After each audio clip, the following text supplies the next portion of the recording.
Hello, all you Venus and Scorpio people. Today's little talk will be about the transit of Venus in Scorpio, which just started a couple of days ago. And of course, we have this every year. But what makes this one, I think, particularly potent is that the solar eclipse, which happens 2nd of October, not far away at all, is in Libra. And Venus, of course, rules Libra. So it's quite a potent passage for Venus um, moving through Scorpio over the next few weeks. The sun is already in Libra as well. So we've got the whole equinox thing going on. You know, in the northern hemisphere, the light will start to decrease. And in the southern hemisphere, it will start to increase. We are going into spring, summer. You guys are going into autumn, winter. So very different positions of energy, you know, depending on where you live.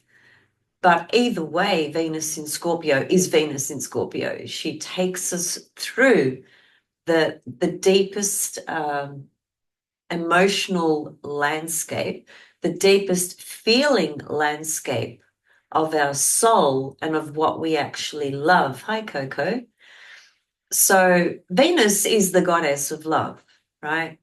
She is also the goddess of war, but at the moment she is an evening star, and that's an important factor to bring into the picture of wherever Venus is transiting, whatever sign she's transiting in, whether she is a morning star or an evening star, because that's going to color the landscape, you know, how she's going to operate. And so as an evening star, Venus is more connected to love and relationships, romance, beauty, art, you know, the Venusian aspects of Venus that are the softer ones, if you like, the softer tones of Venus, which would be, you know, more Venus in Libra, if you like.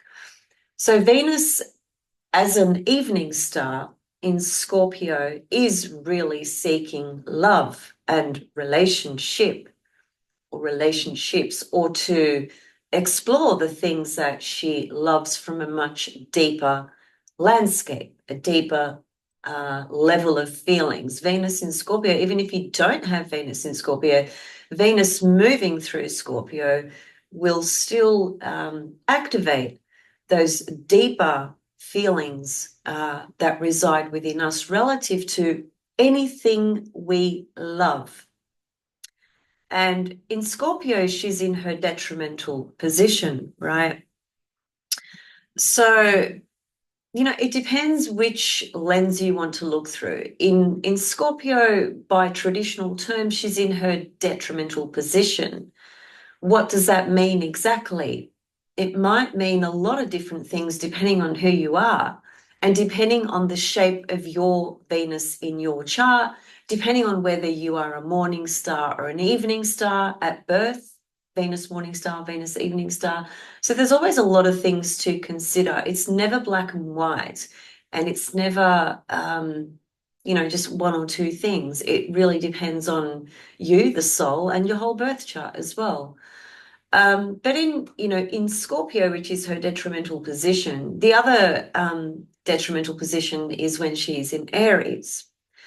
And both those positions are said to be very difficult for Venus, right? In that she can't be herself, okay? When a planet is in detriment, it can't act in its natural way that it would like to because it's in a sign that does not suit it, right? Just to put it very simply. So it will act in a different way. Sometimes that difference might be, you know, detrimental. Sometimes it might be not an advantageous position. Again, it just depends on you. But out of the two signs, Scorpio and Aries, which is where Venus is not happy, so to speak, those two signs are ruled by Mars, traditionally speaking. Scorpio is also ruled by Pluto. So you can see that the, you know, Venus in Mars-ruled signs has a more intense edge to her. And out of the two signs, I honestly have to say, through observation over many, many years, observation, correlation, Venus in Aries is far more difficult. Venus, I like to make a little joke about this, and I like to say, with Venus in Aries, and I know use this analogy for Mars in Aries or Scorpio as well. It's not as harsh with Venus because Mars is a very different planet. Mars is the planet of war and aggression and killing and, just wiping people out if you want to, kind of thing. Whereas Venus is focused into the deeper aspects of what she yearns for in her love life and in what makes her happy, because Venus rules happiness. But in Scorpio and Aries, there's this darker sort of edge, more intense edge. And, in Aries, she will act incredibly impulsively with no thought whatsoever, no consideration whatsoever for the other. It's a Venus in Aries is quite self-absorbed. Sorry for the Venus in Aries people out there if that offends you, but we are just talking about the characteristics of a planet in a sign. Whereas Venus in Scorpio, she has the opposite, like she will deeply consider, but it will become like an obsession type of thing, right? Venus in Scorpio is incredibly obsessive and controlling and incredibly manipulative for that matter as well. All those attributes are there, but when Venus in Scorpio really loves somebody or something, it's with everything, everything within them. It's all consuming. It's like if you love somebody, you're obsessed with somebody, it's everything in your world is colored by that passion and that obsession that you have about that person or that thing. And so, that can go in a lot of different directions, once again, depending on your chart, where you are projecting and focusing that passion and that love, because quite often obsessive type of love situations tend to be one-sided quite a lot, and so you have this person who's obsessed with another person and it becomes an unhealthy situation to be in, basically. So that's just a little bit about, Venus in the Scorpio, who takes us to incredibly deep truths, to the depth of the soul, to honesty, to facing the darker components about love inside us, the secretive components. We might have, a secret crush on somebody. There's like so many possibilities. But because this solar eclipse, let me just share my screen, is taking place in Libra, then to me, this feels like this journey of Venus in Scorpio is going to be very, very much about the upcoming solar eclipse, which is about relationships, okay? And this particular solar eclipse, as I've said several times already, happens to be born in a particular family that is said to be very, very difficult when it comes to relationships. It's not an easy eclipse passage or family. When you want to understand and interpret an eclipse, the most important thing to do is to have a look at when that eclipse was born, the chart of the moment of the birth of that particular eclipse family, because eclipses belong to a family. They're not just a random isolated event. And solar eclipses especially have quite a long effect. The energy of whatever that solar eclipse is highlighting will start before the eclipse date. So this solar eclipse coming up on the 2nd of October, which I think is at about 10 degrees of Libra, that eclipse portal has already begun.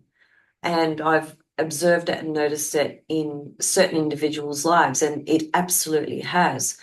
Now, although the solar eclipse in Libra speaks very, very specifically to relationship matters that are difficult because it's going to be saying goodbye, right, and ending certain relationships. That's what it's going to be with, without question for a lot of people, right? And it's going to be a difficult experience. Look, in most cases, when relationships come to an end, it's very rarely a joyful experience, is it?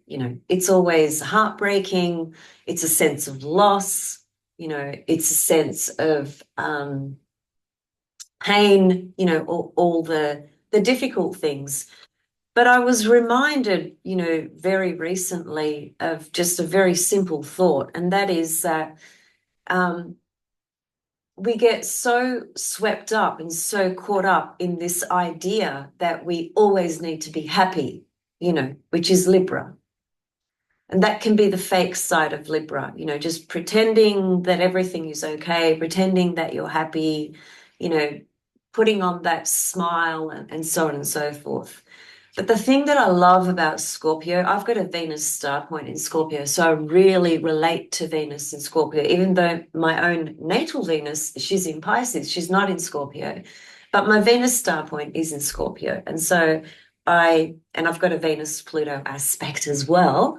So Venus in Scorpio is like home to me. It's an energy that I really, truly, authentically vibrate with, resonate with, and deeply understand.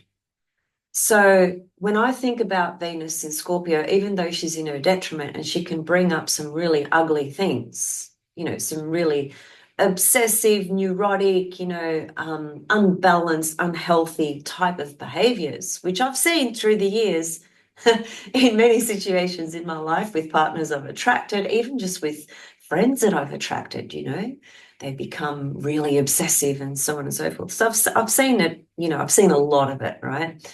And I understand it. I don't judge it. I just understand it. But what I love about Scorpio is that it leaves no stone unturned, right? It is the archetype that will explore and go to the depths of everything, good, bad, or ugly, or otherwise.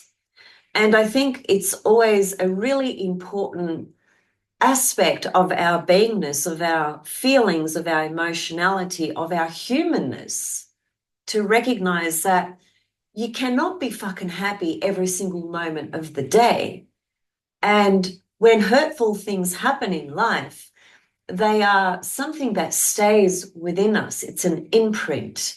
Even though we may forgive somebody or we may move on, and, we may say to ourselves, I've let go of that, I don't care about that anymore. It's gone, it's done and dusted, and, and I've moved on, etc., etc. The fact of the matter is that anything that happens in our life journey becomes an imprint in our soul. And typically it is more the feeling around that situation. For instance, you may forget what somebody told you, but you will never forget how somebody made you feel. Now, whether that was a feeling of ecstasy and bliss, or whether that was a feeling of deep grief, pain, suffering, wounding, we don't forget those things. And you know where the proof is? The proof is in that the soul, well, first of all, it has its own memory, which connects very strongly to Uranus, because Uranus corresponds to long-term memory. And therefore, that's why Uranus corresponds to trauma. So, if you've lived a lifetime, for instance, where you had a deeply wounding relationship with somebody, right? For whatever reason or reasons that may be, it's not unlikely that you will re-meet that soul again in another lifetime in order to balance some of those things out, right? So the point being that we don't forget how we feel in situations in life. And I'm not talking about fleeting, moment to moment sort of little things here and there. I'm really speaking to much deeper, profound journeys, where we have a very significant experience that that either changes our life or changes something about ourselves, or that we just simply cannot forget, even though we have moved on. I had an experience just recently in the last week. I don't want to go into the details, but I can tell you this. That experience activated in my memory something that I experienced 25 years ago. And it was a very painful experience and situation 25 years ago. And it took one thing to reactivate that memory. So that's why I know that, when all the things that we go through, they're not forgotten, especially by the soul. And so why is this all important? It's important because that's where Venus and Scorpio takes us, So again, the point I was trying to make was that we can't be happy all the time. And it's absolutely fake to think that people are happy all the time or to try and be happy all the time, because you're not allowing yourself to process, right? And to experience the variety of feelings that you might feel on a number of different levels, even though some will be very uncomfortable, some will be very, very painful, very, very difficult. We have this thing where we want to resist those more difficult feelings or those difficult memories or difficult experiences because they're just too painful, right? And sometimes that's, it's understandable that there's a time, a place, and a way to process things properly as well. So I'm not saying that we should be feeling that level of discomfort all the time. We couldn't function if we did. The point is we need a balance, right? We need a balance of feeling okay, right? Getting on with it. And then we also need to give ourselves permission to process and experience different things that rise within us. Well, Venus in Scorpio pretty much goes to that territory throughout her whole journey in Scorpio. She brings up the darker aspects, the things that are hidden, the things that we are maybe unconscious of, the things that we resist.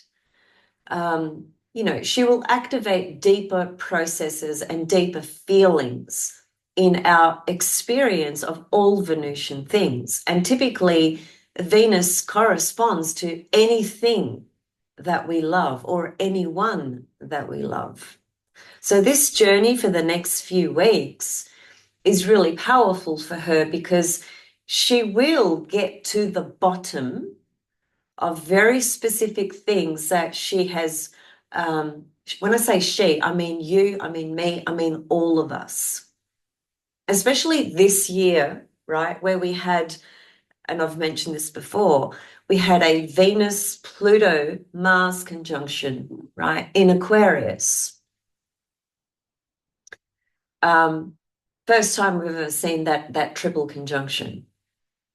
And so, as the year has unfolded, we've been going through a lot of different Venusian experiences with the energy of Mars and Pluto, which are not easy energies. They are very confronting, very conflicting, but they do bring the core, raw soul matter of things to us so that we can actually evolve. And Scorpio, all the water signs correspond to the soul, and Scorpio being ruled by Pluto most certainly corresponds to the evolution of the soul. So even though these energies this year and with this upcoming solar eclipse in Libra, a Venus-ruled sign, and Bernadette Brady says in her book that this family of eclipses is really difficult with relationships, the way I want us to maybe reframe the thinking around that is giving ourselves permission to feel whatever is awkward, uncomfortable, whatever we don't like, and to process those experiences so that we can perhaps see these windows and these passages as an opportunity to grow, basically. If we were not ready for these things, we wouldn't be seeing them or experiencing them. So I think, and I've always known this and I've always articulated this throughout, many videos through the years on YouTube.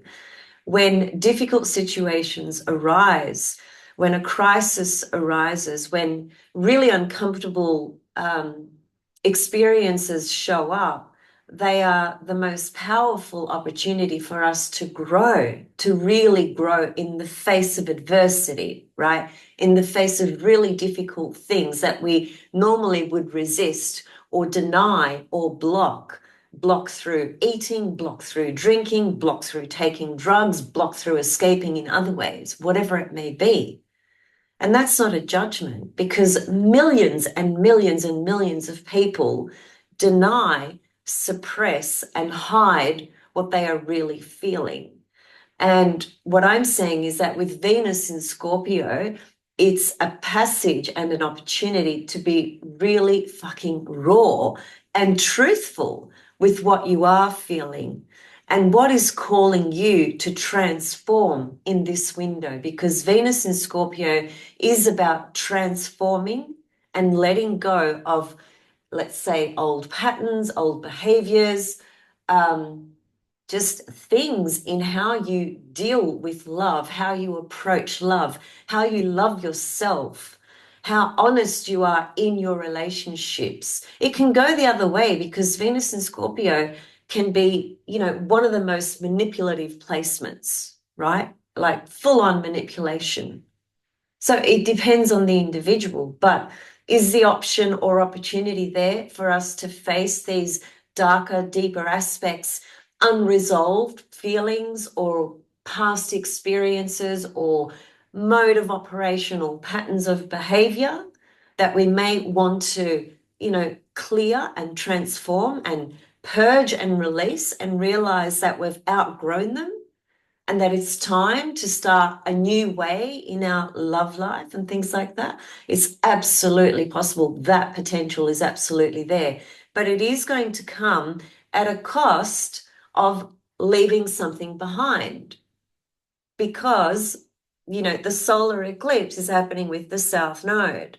And the South Node is about releasing past habits. It could actually bring up talents and gifts as well, so there is that side of it. But ultimately, it is an eclipse that speaks to really letting go of difficult patterns of behavior in relationships. And it will include a sacrifice and some kind of loss.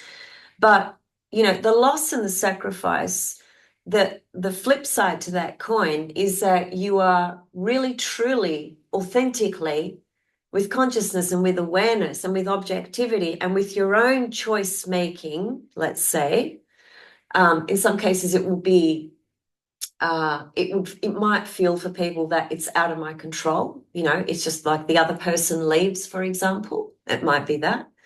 And for other people, it will be, no, I'm making the choice to leave this behind me once and for all, to leave these sort of toxic patterns and modes of operation in relationships for whatever reason. I might have been acting like this. I might have been doing that. I might have been drawing in those kinds of people. I might be a rescuer.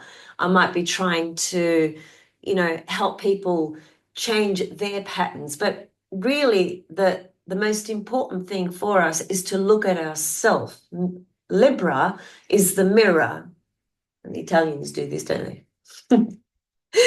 Libra is the mirror, right? The mirror of ourself.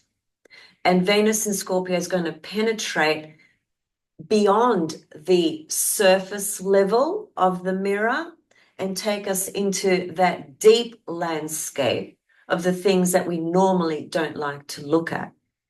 And because, once again, she is the ruler of the solar eclipse, this is Venus in Scorpio is about relationships and love anyway, but having a solar eclipse take place in a week's time where Venus is moving through Scorpio, it is, it couldn't be more clear relative to what the sky, what these divinities, what these eclipses, these energies are reflecting back to us, right? Which is, it's a massive, massive opportunity to really purge and let go of some really deep, entrenched psychic imprints, psychological imprints, psychic imprints, past behaviors, things that could stem from childhood, from your relationship with your mother, from your relationship with your father. It's got to do with self-love. Venus is about self-worth and self-love.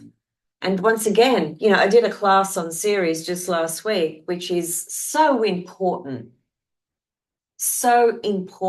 about our sense of self-worth and self-love. If we have not been provided a reasonably healthy foundation of self-worth and self-love from when we were an infant, that's going to be translated and then projected in our life as an unconscious belief of not being worthy of experiencing authentic love. It's far more complicated than that, but that's just one example. So Venus in Scorpio really also points to our own ability to deeply, deeply, deeply love ourselves, our soul, honor what our soul is asking us to move through, to experience, to be honest about, to let go and shed. Scorpio is the snake, the phoenix, the scorpion. Snake, phoenix, scorpion. So Scorpio always takes us through that process of shedding layers. Now, these layers can be burdens, you know, can be heaviness of psychological mindsets that we have about love, about relationships, about self-worth, about all those things. Now, Venus goes into Scorpio every year. Yeah, so we have that opportunity every year, but we don't have this mirror, this image every year. That is a solar eclipse in Libra with Venus in Scorpio, and a solar eclipse in Libra, which specifically talks to relationships, difficulties, heartache, pain, loss, releasing, sacrificing, letting go, in order for us to be renewed, because we are always able to renew ourselves. It happens through the seasons, it happens through Persephone transits, Pluto transits, Ceres transits, all those archetypes, and Venus in Scorpio, all speak to an opportunity to renew and transform. Now, no one transforms themselves overnight, no one. And if anyone tells you that, they're lying.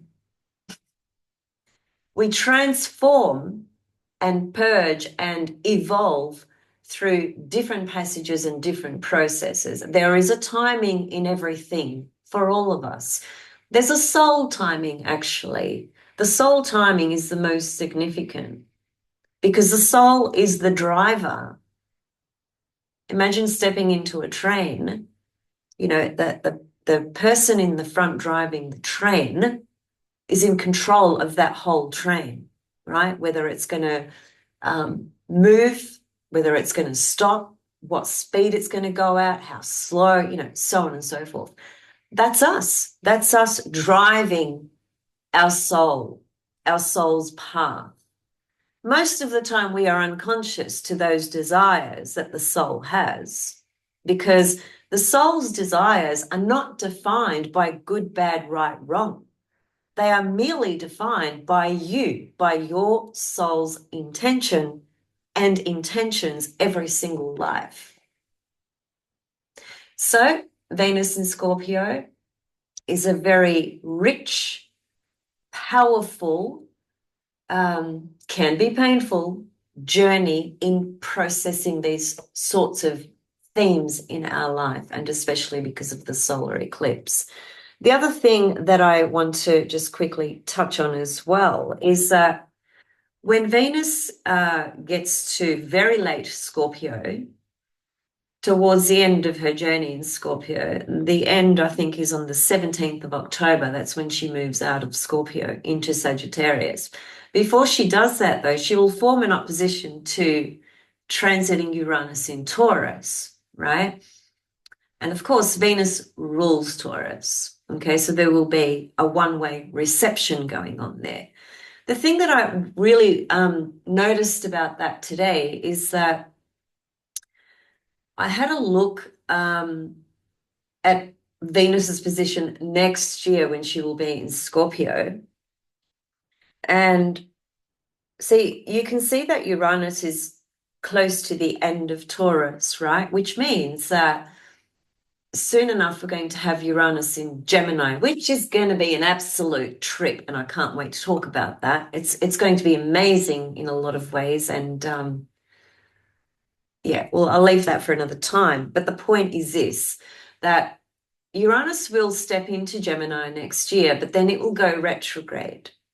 And when it goes retrograde, goes back into Taurus, and we will have only one more passage of Venus being opposite Uranus next year on the 30th of November of 2025, and they will be at the 29th degree. Uranus will be 29 Taurus, Venus will be 29 Scorpio. That is an anaretic degree, which means it's a huge evolutionary leap or ending or cycle, completing.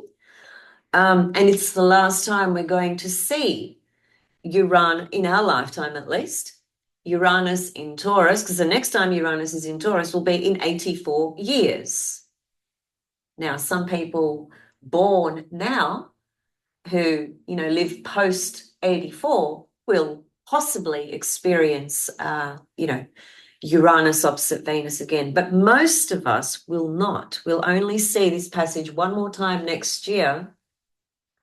And why is that significant? Well, we've had Uranus in Taurus for 7 years. So we've had Venus opposing Uranus for 7 years. And we are nearing the end of that very specific cycle of Venus and Uranus opposing each other in this axis, Taurus and Scorpio. And Uranus, of course, is very much about waking us up, liberation, freedom, and authenticity. So the journey of Venus opposing Uranus for the last 7 years has been, probably quite unconsciously for a lot of people, but it has been an opportunity to really evolve, okay, and also become really authentic in how we are in relationships, authentic in how we are within ourselves. And let's face it, we're dealing with a patriarchal system which has been in play for over 7,000 years, okay? That has imprinted in our psyches a model that is so limiting,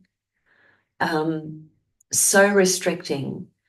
Although that has changed in the last couple of decades specifically, it is still there in a lot of people's psychic imprint. You look at the consensus reality, the majority of people, there's this perception that one must be married to one person and have children, and that's it.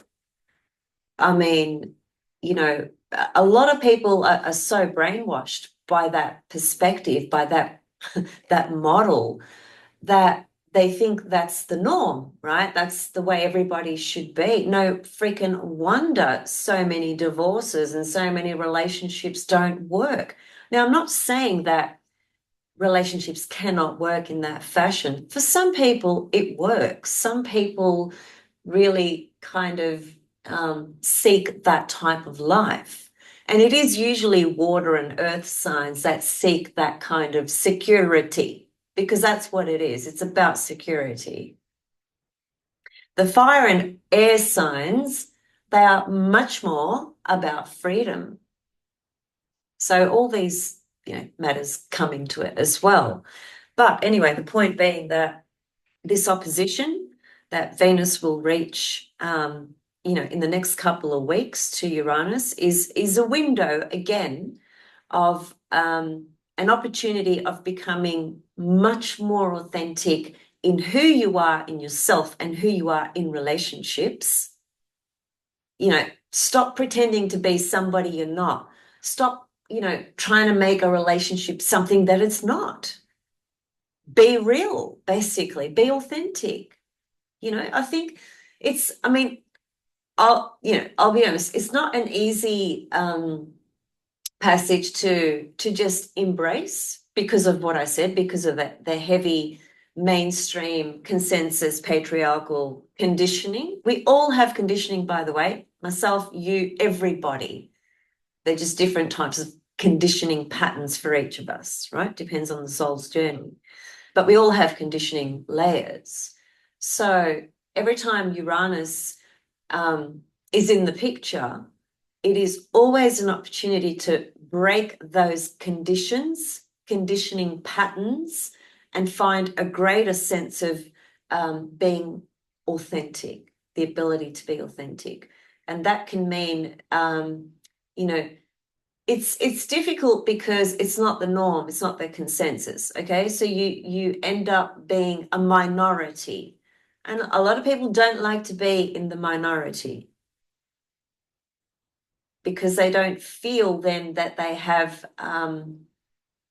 they feel more safe in the majority, right? Which is the consensus reality. And that gives them this false sense of security, oh, we're all doing the same thing. We're all blah, blah, blah, blah. Takes balls, right? And it takes courage to, walk your own path at the cost of being judged or ridiculed or not understood. And, water and earth signs typically don't take that path, typically. It's more the air and fire signs, or, people who have very strong Uranus in their chart, that's natural to them in most cases. Actually, I shouldn't say in most. No, not in most, in a few cases, because most is the Saturn world, the consensus reality. People live double lives. Do you know what I'm saying? Like, because they don't have the courage to be real and authentic in the family structure they were born into, right? So they'll pretend to be what their parents and family expect them and want them to be. And then secretly, they'll have another life, another way of living, another lifestyle that their family and loved ones and close ones have no clue about. I know many people like this. And that would be a tricky thing to balance. And you're not really being honest and authentic when you're doing that. But people don't like to be excluded. They don't like to be rejected. Everyone wants to be accepted, Libra. So they will choose these, secret sort of ways of being and doing things. And I guess, with a Venus opposite Uranus transit, what I'm saying is that if we really embrace that energy, we might just tap into, choosing something different that enables us to feel more authentic and will ultimately give us a sense of exhilaration because we're no longer a fucking prisoner, a prisoner to what people expect you to be in whatever fashion that may be. And so once again, the only next opportunity we have with this Uranus in Taurus and Venus in Scorpio is one more time next year in November. So that's just a little bit of food for thought. Mars in Cancer, this is a really interesting thing here. Mars is going to move into its shadow position by, I think, around about the 6th of October. And it will be in shadow pretty much, until April next year. So this Mars in Cancer is a very crucial transit. And it is, Mars in its full position, not the strongest place for Mars, but it can be, very powerful and very, very explosive as well. I have touched on it a little bit here and there, but I do want to come back and just speak to Mars in Cancer, especially for people who have strong cardinal energy, in their chart. The cardinal signs, of course, are Cancer, Aries, Libra, and Capricorn. So that cross, that cardinal cross, Mars is going to activate that cross. So if you have personal planets especially, or any of your angles, in these cardinal signs, and of course, depending what house Mars is in as well, that's going to be a very, very important journey, for the next few months, for all of us in different ways, of course, depending on what it's activating. But, it's fair to say that the cardinal signs are probably going to feel it more than anybody else. So perhaps I'll come back and give some info and details about that. I'm going to head off, and I think I will come back and do just a small session on the solar eclipse coming up. So I'll see you guys soon. I have a class, I forgot to mention this at the beginning, which pisses me off because some people don't stay to the end. So anyway, whoever has stayed, thank you for staying. I'm teaching a class on goddess Lilith next week, and also the asteroid Lucifer. Lucifer, not to be mistaken for Venus, because Lucifer is Venus as well.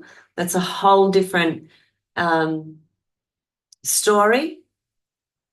The Lucifer I'm referring to is an asteroid called Lucifer, and it behaves in that dark Luciferian way, but there is another side to it as well, which is really interesting.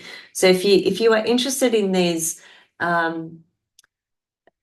darker divinities that are really, really misunderstood, by most people, mainstream, because they are rejected, therefore projected, not understood, and seen everywhere else, seen out there, right?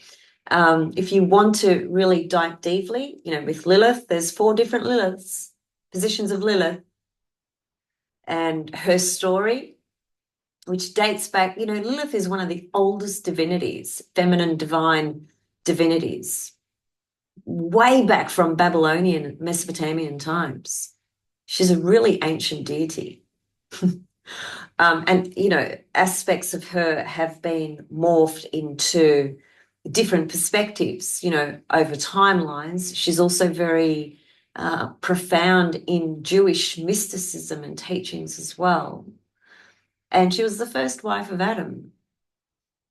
So if you want to know more about Lilith and Lucifer, you can join that class. It'll be happening next week. Just shoot me an email and I'll let you know of the details. And also, if you'd like to have a reading with me and explore many different things in your chart, there are, like, I don't know how many, but there are a lot of readings that I offer, that I do. So it just depends on what you are looking for. So reach out, let me know. Hope you're all doing well. Take care and take advantage and embrace the absolute depth of truth of Venus in Scorpio in this journey of self-love and the love that we have for others as well. See you soon.